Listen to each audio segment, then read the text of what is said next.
Aujourd'hui, le spatial est bien différent de celui des années pionnières, des années 50-60. Il y avait à l'époque 2, puis 3, puis 4, puis 5 acteurs.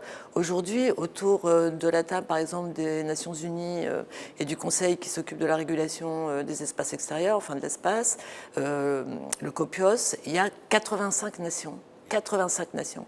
Et s'il y a 85 nations, c'est parce que l'accès à l'espace est devenu plus facile, moins coûteux, que des nations plus petites peuvent y aller, que les constellations de satellites ont aussi changé la donne. Alors, moi, je n'oppose jamais un New Space et un Old Space, quelque chose qui serait ringard et puis quelque chose qui serait merveilleux. En réalité, il y a autant de soutien en fonds publics à celui qui est présenté comme un start-upper californien, qu'il y en a pour les lancements institutionnels, il y a du dumping, le transfert de technologie de la NASA, des prix sur le marché domestique qui sont parfois 4 à 5 fois plus élevés que les prix à l'export. Bon, toute chose qu'on ne pourrait pas faire en Europe, hein. D'ailleurs, la réglementation européenne ne le permettrait pas. Mais c'est certain que l'avenue des acteurs du digital a tout de même changé la donne avec, encore une fois, ces constellations. Mais je rappelle que la France, avec Iridium, avait déjà anticipé sur les constellations, peut-être un peu tôt, du coup. Et ensuite, on avait lâché l'affaire, malheureusement. C'est comme pour la propulsion électrique. Souvent, ou comme au CERN, l'ancêtre d'Internet est quand même né au CERN, et ensuite c'est la DARPA qui l'a récupéré, et ils ont su en faire un commerce. Voilà, Céline disait déjà, hein, le commerce est américain, et je pense que nous, on ferait bien quand même de progresser un peu là-dessus. C'est-à-dire que c'est bien de faire des découvertes, mais c'est bien aussi de les valoriser, parce que ça fait des emplois, et puis on n'est pas sous domination de monopole. Parce que les GAFAM, TABX, qui démarre déjà, c'est-à-dire l'équivalent des GAFAM, mais en Chine, ça ne sent pas tellement quand même le partage et la collaboration, même si ça a des airs de geek et des airs de partage.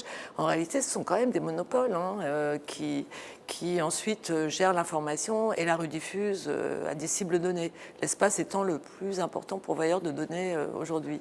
Donc il faut aussi ne pas être naïf, savoir décrypter ce qu'il y a derrière d'un espace rendu accessible à tous, veiller à la sécurité aussi, parce qu'avoir 11 000 satellites en orbite basse, comme c'est prévu dans les années à venir avec les initiatives d'Amazon, de SpaceX et OneWeb qui se déploient, avec d'ailleurs une contribution toulousaine, hein, et les prototypes étant faits à Airbus et les premières lignes de production.